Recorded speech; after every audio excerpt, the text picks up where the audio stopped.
Yep. Sure. Rick, I must Maria say, Sonia. I love the way we talked, but I would like to be more focusing on what you are the expert on it. So, in a way or another, we started a series of conversations, and we both are medical doctors. So I would like to say, carrying on neurodevelopmental disorders, you, a creator of P.L.A.Y project, that is an acronym. An acronym, right? Acronym. So means P, play, L, language, A, autism, and Y, youngsters. So it doesn't mean, however, that you should use only for autistic kids, right? Doesn't have to be. Okay. It doesn't have to be, but it's the most, I think, the most helpful for children with autism. Yes. Yeah. And it's very helpful for the very young ones. Especially focused on the youngest children. We primarily take care of kids under the age of 6, but I love to get the children when they're 18 months to 2 years. Can I confess you? I have been using on kids around 1 and 2 years. Yeah. With lots of response. I love it. Me too. The earlier, the better. The earlier the better. Yeah.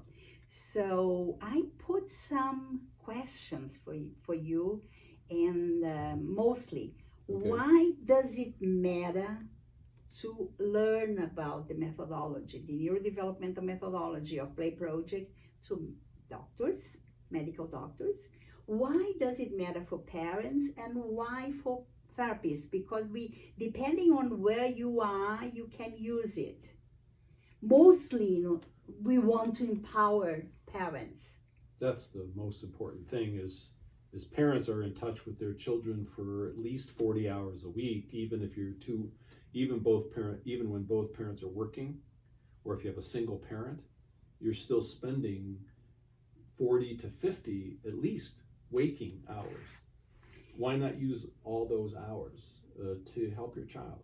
So in a way or another, you qualify the relationship, right?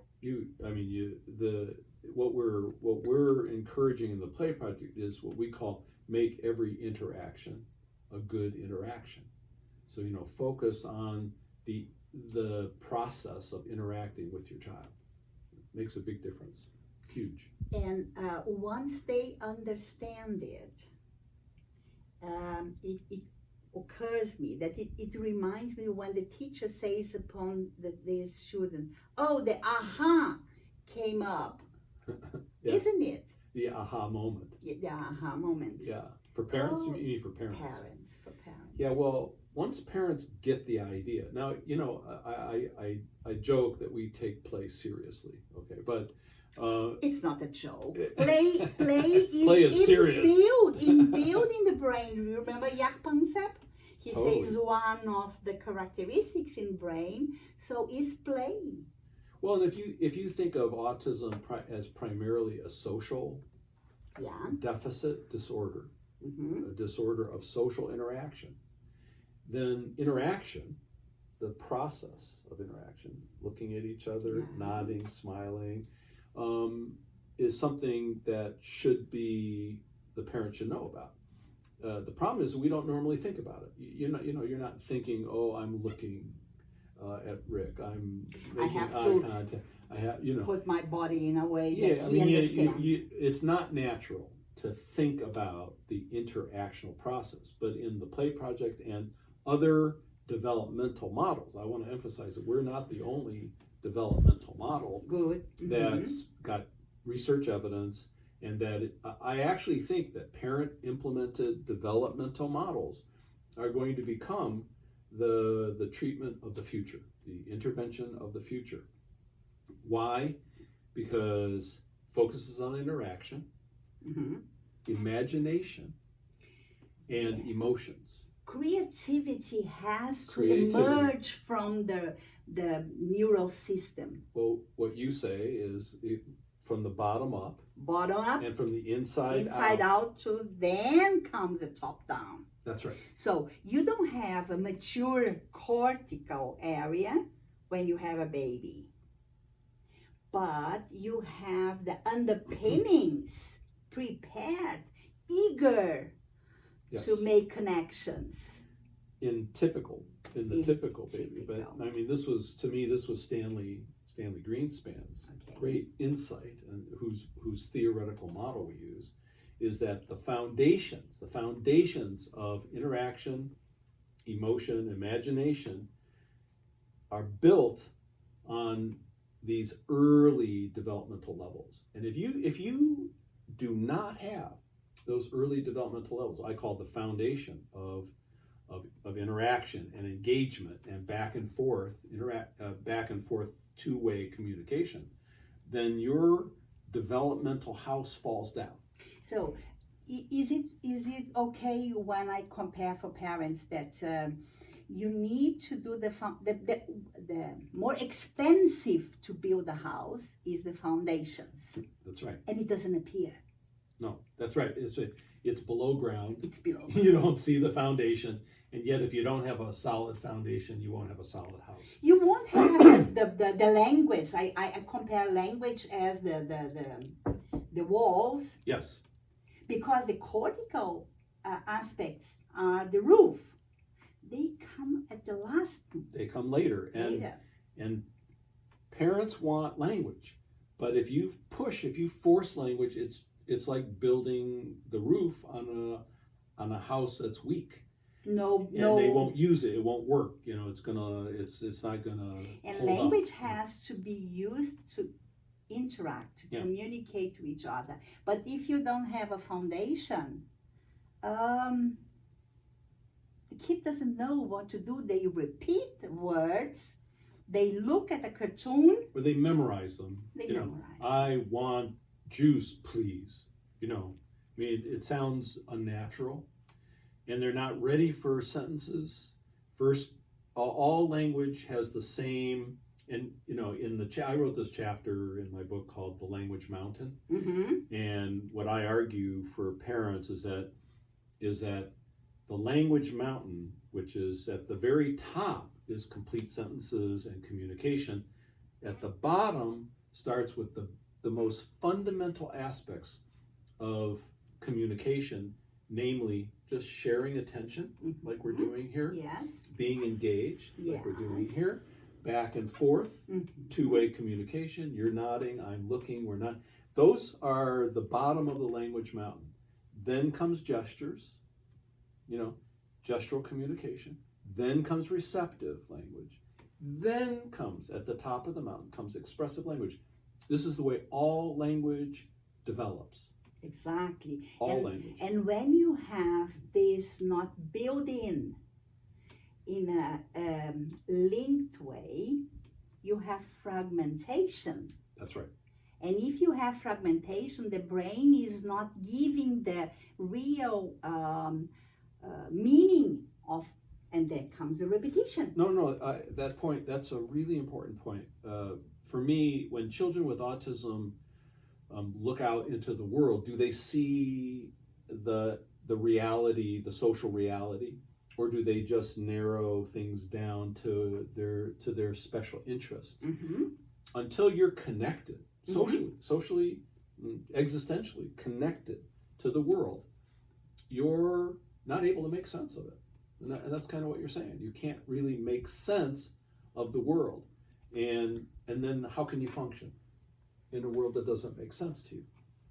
And this means that when you see the kids in a school, a preschool, or let's say 3 years old, and they are isolated, and people say, oh, the kid looks fine, but it's not engaged, how can this kid build relationship? Yeah, they're easy to take care of because they don't bother anybody. That's my worry about daycare centers. A lot of times daycare centers are happy to see the children playing by themselves and they don't bother anybody. They're on their own. They are so good. They're so good, but these are the red flags, that we were talking about. Yes. So how does it work now that you have already evidence that it works? How parents are prepared for it, are empowered through the methodology? Well, my and the longer I do this, and I've been doing this for 25 years now, just like we've had a lot of experience, and I am fully convinced that the first thing that we should do is create this foundation. Then you can add other therapies like ABA or good speech and language therapy and occupational therapy. They work better when you're working on these foundational social engagement issues. So working on interaction, and then comes imagination, and then comes the emotional life of the child. And this becomes the pathway so that you can use all the other therapies. So, that's why when I recommend things to my families, I recommend starting off with a more social interactional approach that's playful, and getting kids with autism connected to people in a social way. And then their language emerges. And I have a milestone that I've arrived at as like the key milestone for when children are ready for more like ABA services, or what I would call higher level speech and language services. And that's the one-step spontaneous commands to get or give or bring. So if you say to the child, "Oh, go get that ball," and the child, boom, gets the ball. Okay. To me, that one-step spontaneous command is magical. That's a magical milestone. And I feel like, okay, now this child is connected. Now this child understands language. Now this child is able to interact in a back and forth fashion. Now they're ready for more, I would say, top-heavy, top-down type of approaches. And it's very interesting because you told about getting and understanding. So the functionality of it comes on the sequence, and not you expect when a kid sees a ball, the kid needs to know that this is a ball. Right. Exactly. And then the functionality of the ball. So they have object knowledge, and then they have verb. Go get. Go get. So they understand verb forms. They understand object. Subject, child. Johnny. Go get, verb, the ball, object. Subject, verb, object, which is the structure of language. Mm-hmm. At least Western languages. And in order to arrive there, you first have to focus on these early developmental milestones. And the problem with a lot of parents and a lot of therapies is that they want what's at the top. Yeah. And so they impose the top down. And I agree with you 100%. It's got to be bottom up. Inside. And the other thing you said, inside out. Yeah. Inside, what does that mean? Really, inside out. It really means that the child is in the lead of it. There you go. Inside out means we honor, and this is something that I tell parents all the time, we honor the child's idea. Yes. Okay. And let me tell you, parents do not like the ideas that autistic children have, that children with autism have ideas of lining up. Parents go, no, I don't want my child to line up. But there was a time when we as medical doctors were instructed, I remember in Oxford, we should not follow their idea. Right. We shouldn't go into their comfort zone. That's right. And in our model, we join even their autistic behaviors in order to join their idea, in order to get shared attention and engagement. And it works most of the time, not all the time. I tell parents to turn off the TV because some interests of some ideas of the child can be addictive, but not usually. And I think if the parents join the child in the right way, the child will, interact. Join in the right way and at the right level. That's right. That's right. This is fantastic.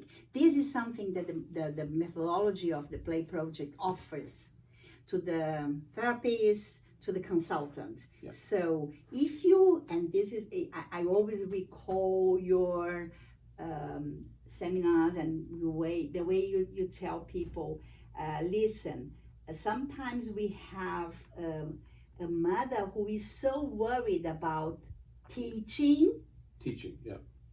and this is much more women-like than men-like. Men-like the I comfortable get in trouble. I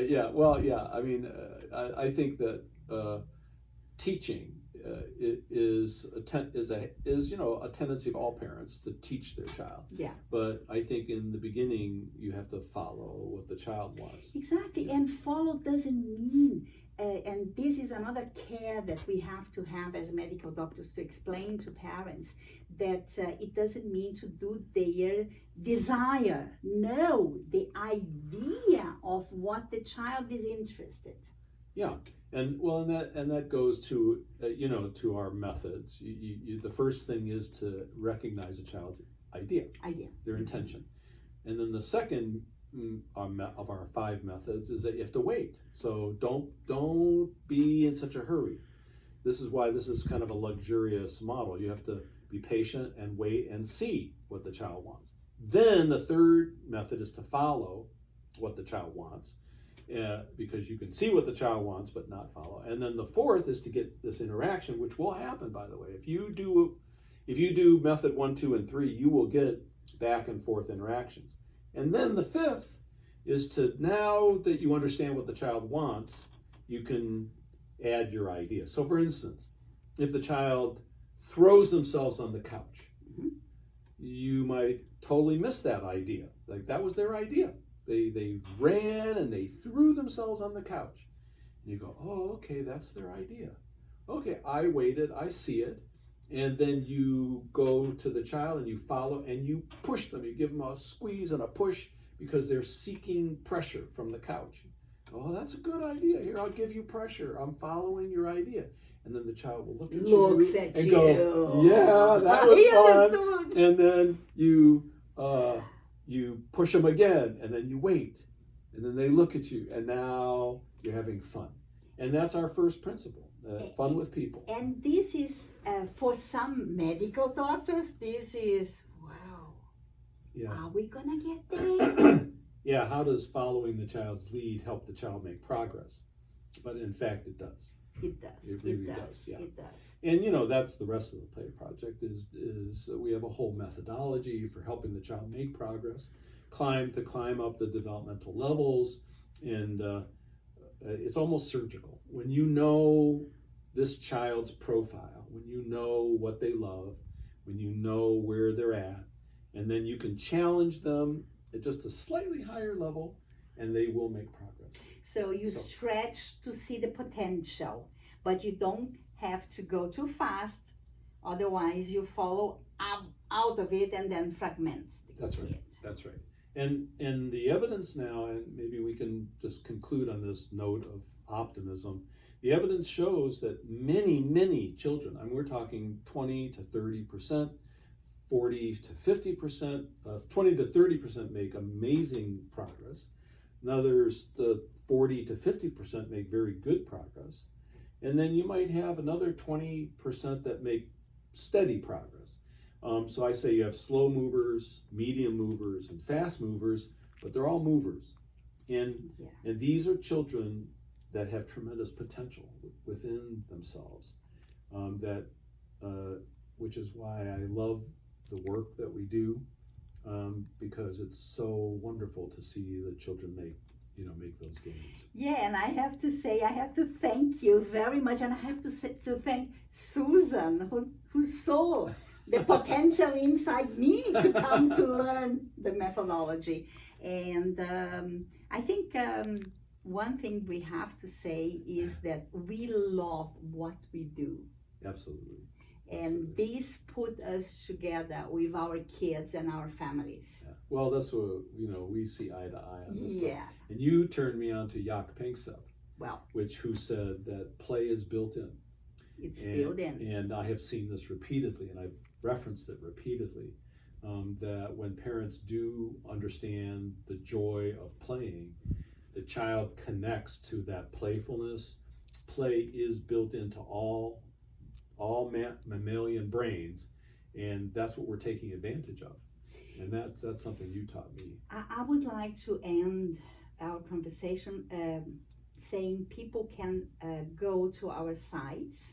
Yes. They will find the reference. We were talking about a Greenspan. We were talking about a lot of good materials. The material that we have on your research, and Yarpan 7 New Psychoanalysis. In fact, the way we bridge in between every field.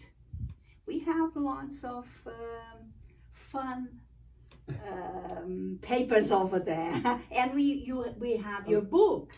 The book, the research is strong. Yeah, the research is strong. The experience over decades now is growing. There's been a new summary of the research that shows that parent training with using a developmental model is strongly evidence-based. So I think the time has come for what we're talking about. This is important stuff.